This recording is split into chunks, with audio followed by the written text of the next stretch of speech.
ପ୍ରାତ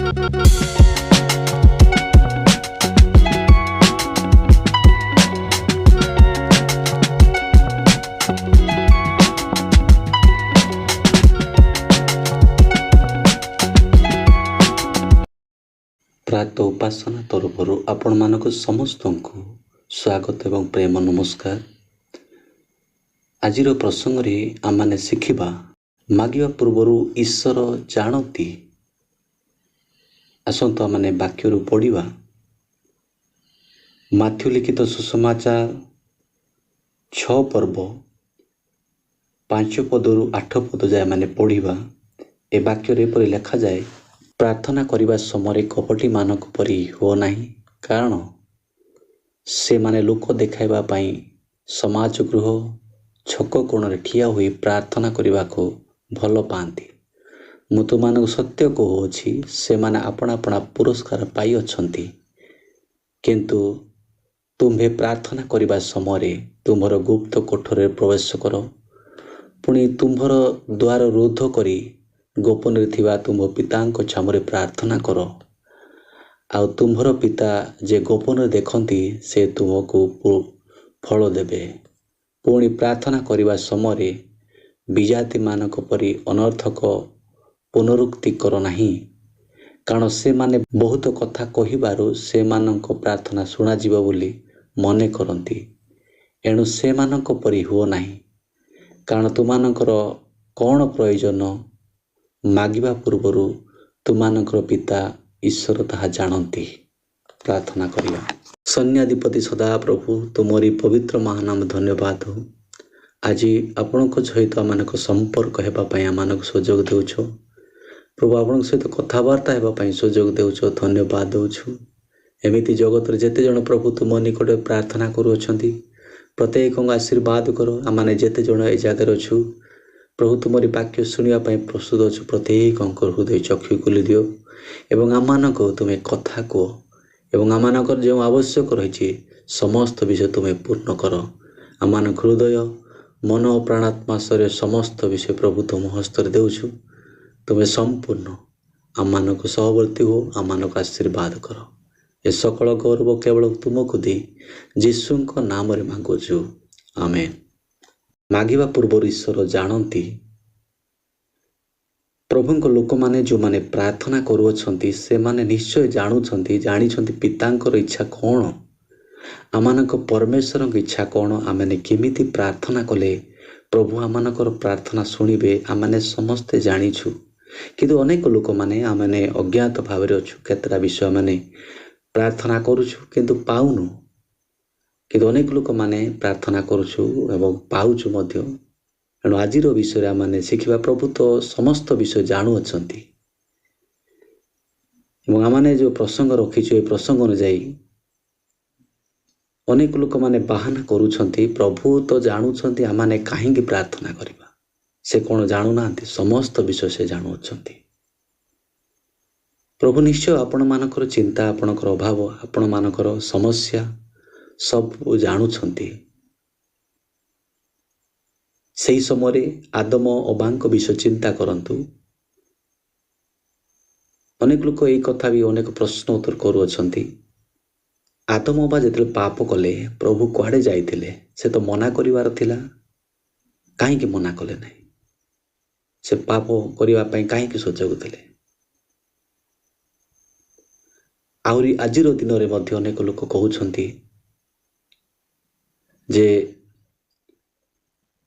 ପରମେଶ୍ୱର ଲୋକମାନଙ୍କୁ କାହିଁକି ଏପରି ସୁଯୋଗ ଦେଉଛନ୍ତି? କିଏ କାହାକୁ ହତ୍ୟା କରୁଛି, କିଏ କାହାର ଚୋରଉଛି, କିଏ କାହା ବିରୁଦ୍ଧରେ ସମସ୍ତ କଳ୍ପନା କରୁଛି। ପ୍ରଭୁ ସେମାନଙ୍କୁ କାହିଁକି ମନା କରୁନାହାନ୍ତି? ସମସ୍ତେ ତ ପାପ କରି ଚାଲିଛନ୍ତି, ସମସ୍ତ ତ ଚାଲିଅଛି, ହେଲେ ପ୍ରଭୁ କାହିଁକି ମନା କରୁନାହାନ୍ତି? ଆପଣଙ୍କ ଉପରେ ଏବଂ ମୋ ଉପରେ ପ୍ରଭୁ ଚଏସ୍, ପସନ୍ଦ ଛାଡ଼ି ଦେଇଛନ୍ତି। ଆପଣ ଭଲ ବାଛି ପାରନ୍ତି କି ମନ୍ଦ ବାଛି ପାରନ୍ତି।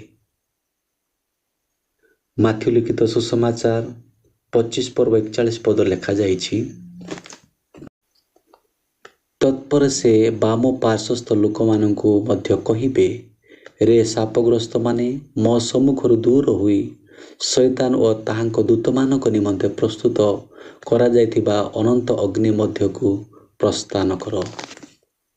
ଏହି ବାକ୍ୟରେ ଆମମାନେ ଦେଖିପାରୁଛୁ ନର୍କ ଆମ ପାଇଁ ହେଇନାହିଁ। ଆମ ପାଇଁ ସ୍ୱର୍ଗ ପରମେଶ୍ୱର ତିଆରି କରିକି ଆମମାନଙ୍କ ପାଇଁ ରଖିଦେଇଛନ୍ତି। କିନ୍ତୁ ଆମମାନେ ନର୍କକୁ କାହିଁକି ଯାଉଛୁ? କାରଣ ଏଇ ଜାଗାରେ ସେ ପ୍ରକାଶ କରିବାକୁ ଚାହୁଁଛନ୍ତି ନର୍କ ଆମ ପାଇଁ ନୁହେଁ, ସେ ତାହା ଶୈତାନ ପାଇଁ ଏବଂ ତାଙ୍କ ଦୂତମାନଙ୍କ ପାଇଁ। ଆମମାନଙ୍କୁ ପସନ୍ଦ କରିବା ପାଇଁ ସୁଯୋଗ ଦେଇଛନ୍ତି। ଆମମାନେ ନା ନର୍କ ପସନ୍ଦ କରିବା ନା ସ୍ୱର୍ଗ ପସନ୍ଦ କରିବା। ଆମମାନେ କହୁଛୁ ପ୍ରଭୁ ଆମମାନେ ତୁମକୁ ଲୋଡ଼ା ନୁହେଁ, ଆମମାନଙ୍କୁ ଶୈତାନ ଦରକାର, ଆମମାନଙ୍କୁ ଜଗତର ସମସ୍ତ ସୁଖ ଦରକାର। ସେଥିପାଇଁ ପ୍ରିୟ ପ୍ରଭୁଙ୍କ ଦାସ ଦାସୀମାନେ ଆଜି ପ୍ରଭୁ ଆମମାନଙ୍କୁ ଚଏସ୍ କରିବାର, ପସନ୍ଦ କରିବାର ସୁଯୋଗ ଦେଇଛନ୍ତି। ଆମମାନେ ଯେଉଁଟା ବାଛିବା ଏବଂ ପ୍ରଭୁ ଆମମାନଙ୍କୁ କୁହନ୍ତି ତୁମ ସମ୍ମୁଖରେ ଜୀବନ ଏବଂ ମରଣ ଆମମାନେ ରଖିଅଛୁ, ତୁମେ ଯାହା ବାଛୁଛ ବାଛ। ବାଛିବା ପାଇଁ ଆମମାନଙ୍କୁ ସୁଯୋଗ ପ୍ରଭୁ ଦେଉଛନ୍ତି। ପ୍ରଭୁ ସମସ୍ତ ବିଷୟ ଜାଣୁଛନ୍ତି। ଯଦ୍ୟପି ସେ ଜାଣୁଅଛନ୍ତି, କିନ୍ତୁ ବେଳେବେଳେ ଆମମାନେ କାହିଁକି ପାଇନଥାଉ? ଆମମାନେ ଦରିଦ୍ର ଅବସ୍ଥାରେ ଅଛୁ, ଆମମାନେ ସମସ୍ୟାରେ ପଡ଼ିଯାଉଛୁ, ଆମମାନଙ୍କ ଚତୁଃପାର୍ଶ୍ୱରେ ଅନେକ ବିପଦ ରହିଥିଲେ ବି ସେ କାହିଁକି ସୁରକ୍ଷା କରୁନାହାନ୍ତି? ସେଥିପାଇଁ ପ୍ରିୟମାନେ, ପ୍ରଭୁଙ୍କ ଦାସ ଦାସୀମାନେ, ଆମେ ମାଗିନଥାଉ, ସେଥିପାଇଁ ପାଇନଥାଉ। ଆମମାନଙ୍କର ଅଭାବ ସମସ୍ୟା ମଧ୍ୟ ପ୍ରଭୁ ଦେଖୁଛନ୍ତି, କାହିଁକି ସେ ସମାଧାନ କରିଦେଉନାହାନ୍ତି? ସେ ତ ଜାଣୁଛନ୍ତି ସମସ୍ତେ ତ ଏପରି ଅଛନ୍ତି, ସେମାନେ ନ ମାଗିଲେ ମଧ୍ୟ ମୁଁ କରିଦେବି। ଆଉ ଦ୍ୱିତୀୟ ବିଷୟ, ଆମମାନେ ମାଗିଲେ ମଧ୍ୟ କେତେ ଥର କେତେ ସମୟରେ ଆମମାନେ କେତେ ମାଗିଲେ ମଧ୍ୟ ଆମେ ପାଇନଥାଉ। କାରଣ କ'ଣ? ଗରିବ ଦରିଦ୍ର ହେଇକି ରହୁଛୁ, ହେଲେ ଆମମାନଙ୍କ ପରମେଶ୍ୱର ଏହି ସମସ୍ତ ବିଷୟ ଜାଣୁଛନ୍ତି ଏବଂ ଅନେକ ସମୟରେ ଆମମାନେ ମାଗିଲେ ହେଲେ ଆମେ ପାଉନୁ। କାହିଁକି? ଯାକୋବ 4:3 ଏହିପରି ବାକ୍ୟ ଆମମାନଙ୍କୁ କହେ।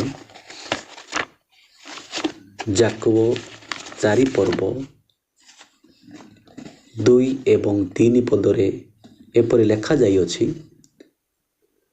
ତୁମେମାନେ କାମନା କରିଥାଅ କିନ୍ତୁ ପାଇନଥାଅ, ତୁମେମାନେ ବୋଧ ଈର୍ଷା କରିଥାଅ କିନ୍ତୁ ପ୍ରାପ୍ତ ହେବାକୁ ଅକ୍ଷମ ହୋଇଥାଅ, ତୁମେମାନେ ବିବାଦ ଓ ଯୁଦ୍ଧ କରିଥାଅ, ତୁମେମାନେ ପାଇନଥାଅ, କାରଣ ତୁମେମାନେ ମାଗିନଥାଅ। ପ୍ରଥମ ବିଷୟ, ଆମେ ମାଗିନଥାଉ, ନ ମାଗିବାରୁ ଆମେ ପାଇନଥାଉ। ଆଉ ଅନେକ ସମୟରେ ଆମମାନେ ମାଗିଲେ ହେଲେ ପାଉନାହୁଁ। ଅନେକ ବର୍ଷ ଆମମାନଙ୍କୁ ବିତି ଯାଉଅଛି, ତଥାପି ଆମମାନେ ପାଇନଥାଉ। କାହିଁକି? ଯାକୋବ 4:3 ଲେଖାଯାଏ, ତୁମେମାନେ ମାଗିଥାଅ କିନ୍ତୁ ପାଇନଥାଅ, କାରଣ ଆପଣା ସୁଖାବିଳାସରେ ବ୍ୟୟ କରିବା ନିମନ୍ତେ ମନ୍ଦ ଅଭିପ୍ରାୟରେ ମାଗିଥାଅ। ଖରାପ ଉଦ୍ଦେଶ୍ୟରେ ମାଗିବା ପରମେଶ୍ୱର ପସନ୍ଦ କରନ୍ତିନି। ଆମମାନେ ଯଦି ଖରାପ ଉଦ୍ଦେଶ୍ୟରେ ମାଗିବା, ଜଣଙ୍କର ଜୀବନକୁ ମାଗିବା, ଜଣଙ୍କର ସମ୍ପତ୍ତିକୁ ମାଗିବା ଏବଂ ଜଣଙ୍କ ବିରୁଦ୍ଧରେ ଆମମାନେ ମାଗିବା, ଏଇଟା ପରମେଶ୍ୱର ପସନ୍ଦ କରନ୍ତି ନାହିଁ। ସେଥିପାଇଁ ଆମମାନେ ପାଇନଥାଉ। ସେଥିପାଇଁ ପ୍ରିୟମାନେ, ଆମମାନେ ଶୂନ୍ୟ ଖାଲିରେ ରହିବା ନାହିଁ, ପ୍ରଭୁ ଜାଣିଛନ୍ତି ବୋଲି। ମାଥ୍ୟୁ ଲିଖିତ ସୁସମାଚାର 7:7 ଏପରି ଲେଖାଯାଇଅଛି, ମାଗ ସେଥିରେ ତୁମମାନଙ୍କୁ ଦିଆଯିବ, ଖୋଜ ସେଥିରେ ତୁମେମାନେ ସନ୍ଧାନ ପାଇବ, ଦ୍ୱାରରେ ମାର ସେଥିରେ ତୁମମାନଙ୍କ ନିମନ୍ତେ ଫିଟାଇ ଦିଆଯିବ। ପ୍ରଭୁ ଜାଣିଲେ ହେଲେ ମଧ୍ୟ ସେ କହୁଛନ୍ତି, ପ୍ରଭୁ ଆପଣମାନଙ୍କର ଚିନ୍ତା, ଦୁଃଖ, ସମସ୍ୟା, ଅଭାବ ଜାଣିଲେ ହେଁ ସେ ଗୋଟେ କଥା କୁହନ୍ତି, ମାଗ, ମାଗିଲେ ପାଇବ, ଖୋଜିଲେ ପାଇବ, ଖୋଜ ସେଥିରେ ତୁମେମାନେ ସନ୍ଧାନ ପାଇବ। ଖୋଜିବା ଦରକାର। ଦ୍ୱାରରେ ମାର ସେଥିରେ ତୁମମାନଙ୍କ ନିମନ୍ତେ ଦ୍ୱାର ଫିଟାଇ ଦିଆଯିବ।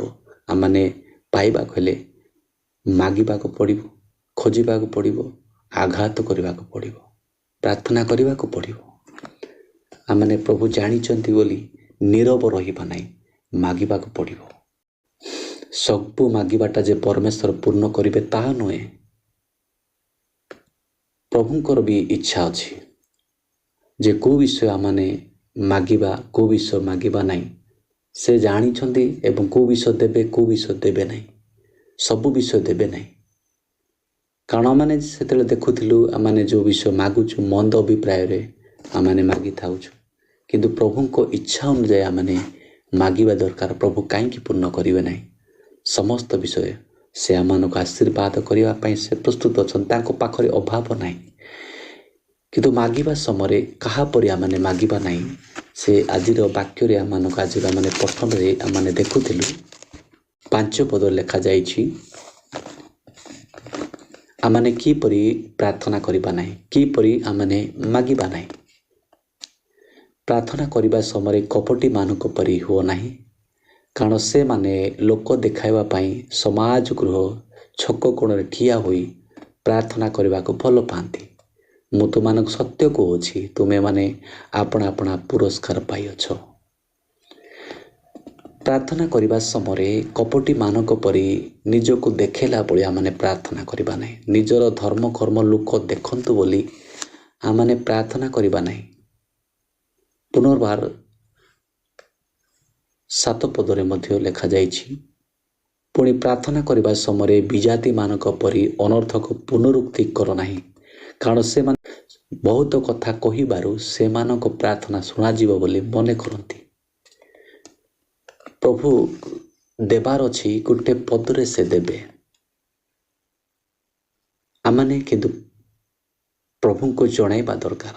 ଆମମାନେ ଯେତେବେଳେ ସମସ୍ତେ ପ୍ରାର୍ଥନା କରିବା ସମୟରେ ଆମେ ଲାଷ୍ଟରେ ଗୋଟେ ପଦ କହୁଛୁ ଆମେନ୍। ତାର ଅର୍ଥ ଗୋଟେ, ଆମମାନେ ସମସ୍ତେ ଜଣେ ପ୍ରାର୍ଥନା କରିବା ସମୟରେ ତାଙ୍କ ସହଭାଗିତାରେ ପ୍ରଭୁଙ୍କୁ ଜଣାଉଛୁ, ହଁ ପ୍ରଭୁ ଏପରି ହେଉ। ତା ସହିତ ଆମମାନେ ତାଙ୍କ ସହିତ ସହମତି ଆମମାନେ ପ୍ରକାଶ କରୁଛୁ। ତାର ଅର୍ଥ ପ୍ରଭୁ ସେ ଜାଣିଛନ୍ତି, ସେ ଏମାନଙ୍କୁ ଏଇଟା ଆବଶ୍ୟକ ରହିଛି, ଏମାନଙ୍କୁ ଏଇଟା ଦରକାର ରହିଛି। ପ୍ରଭୁ ଜାଣିଲେ ହେଲେ ଆମମାନେ ନ ମାଗିବା ଯାଏ ସେ ଦେବେ ନାହିଁ। ଆମମାନେ ମାଗିବାକୁ ପଡ଼ିବ, ପ୍ରାର୍ଥନା କରିବାକୁ ପଡ଼ିବ। ଯଦି ମାଗୁଛୁ କେମିତି ମାଗିବା ପାଇଁ ସେ କହୁଛନ୍ତି। ଆମେ ଯଦି ପ୍ରାର୍ଥନା କରୁଛୁ କିପରି ପ୍ରାର୍ଥନା କରିବା ଦରକାର। 6 ପଦରେ, ତୁମେ ପ୍ରାର୍ଥନା କରିବା ସମୟରେ ତୁମ୍ଭର ଗୁପ୍ତ କୋଠରୀରେ ପ୍ରବେଶ କର, ପୁଣି ତୁମ୍ଭର ଦ୍ୱାର ରୋଧ କରି ଗୋପନରେ ଥିବା ତୁମ୍ଭ ପିତାଙ୍କ ଛାମୁରେ ପ୍ରାର୍ଥନା କର, ଆଉ ତୁମ୍ଭର ପିତା ଯେ ଗୋପନରେ ଦେଖନ୍ତି ସେ ତୁମ୍ଭକୁ ଫଳ ଦେବେ। ଗୁପ୍ତ କୋଠରୀରେ ପ୍ରବେଶ କରିବାର ଅଛି, କାରଣ ପରମେଶ୍ୱର ଆମମାନଙ୍କ ହୃଦୟ ଦେଖନ୍ତି, ଆମମାନଙ୍କର ଜୀବନ ସମସ୍ତ ବିଷୟ ଦେଖନ୍ତି। ସେ ଆମମାନଙ୍କର ଆବଶ୍ୟକ ସମସ୍ତ ବିଷୟକୁ ସେ ପୂର୍ଣ୍ଣ କରିଦେବେ। ଏଣୁ ଆମମାନେ ଯେଉଁ ଗୁପ୍ତ କୋଠରୀ ବନ୍ଦ କରିବା, କିନ୍ତୁ ହୃଦୟ ଦ୍ୱାର ଖୋଲିବା, ମନ ପ୍ରାଣ ଆତ୍ମା ପ୍ରଭୁଙ୍କ ନିକଟରେ ଆମମାନେ ଖୋଲି ପ୍ରଭୁଙ୍କ ନିକଟରେ ପ୍ରାର୍ଥନା କରିବା। ପ୍ରଭୁ ନିଶ୍ଚୟ ଆମମାନଙ୍କର ପ୍ରାର୍ଥନା ଶୁଣିବେ, ଆମମାନଙ୍କର ସମସ୍ତ ଉତ୍ତର ସେ ଦେବେ। ସେଥିପାଇଁ ପ୍ରଭୁ ସମସ୍ତ ବିଷୟ ଜାଣୁଛନ୍ତି ବୋଲି ଆମମାନେ ନୀରବ ରହିବା ନାହିଁ, କିନ୍ତୁ ମାଗିବା, ଖୋଜିବା, ଦ୍ୱାରରେ ଆଘାତ କରିବା। ଆମମାନେ ଯେ ପର୍ଯ୍ୟନ୍ତ ପାଇନୁ ସେ ପର୍ଯ୍ୟନ୍ତ ମାଗୁଥିବା, ଯେ ପର୍ଯ୍ୟନ୍ତ ଆମମାନେ ସନ୍ଧାନ ପାଇନୁ ସେ ପର୍ଯ୍ୟନ୍ତ ଆମମାନେ ଖୋଜୁଥିବା, ଯେ ପର୍ଯ୍ୟନ୍ତ ଆମମାନଙ୍କ ପାଇଁ ଦ୍ୱାର ଖୋଲା ଯାଏ ନାହିଁ ସେ ପର୍ଯ୍ୟନ୍ତ ଆମମାନେ ଦ୍ୱାର ଆଘାତ କରୁଥିବା। ଯେତେବେଳେ ମାଗିବା ସେହି ସମୟରେ ଆମମାନଙ୍କ ମନ ପ୍ରାଣ ଆତ୍ମା ଆମମାନେ ଉନ୍ମୁକ୍ତ କରି ପରମେଶ୍ୱରଙ୍କ ନିକଟରେ ମାଗିବା। ପ୍ରଭୁ ଆମମାନଙ୍କୁ ସମସ୍ତ ବିଷୟ ଦେବା ପାଇଁ ସେ ପ୍ରସ୍ତୁତ ଅଛନ୍ତି। ସେ ଆମମାନଙ୍କର ସମସ୍ତ ଆବଶ୍ୟକ ସେ ପୂର୍ଣ୍ଣ କରିବେ। ସେଥିପାଇଁ ଆମମାନେ ପ୍ରଭୁ ଜାଣିଛନ୍ତି ବୋଲି ଆମେ ନୀରବ ରହିବା ନାହିଁ, ପ୍ରାର୍ଥନା କରିବା। ପ୍ରଭୁ ଆମମାନଙ୍କର ସମସ୍ତ ବିଷୟକୁ ସେ ପୂର୍ଣ୍ଣ କରିବେ।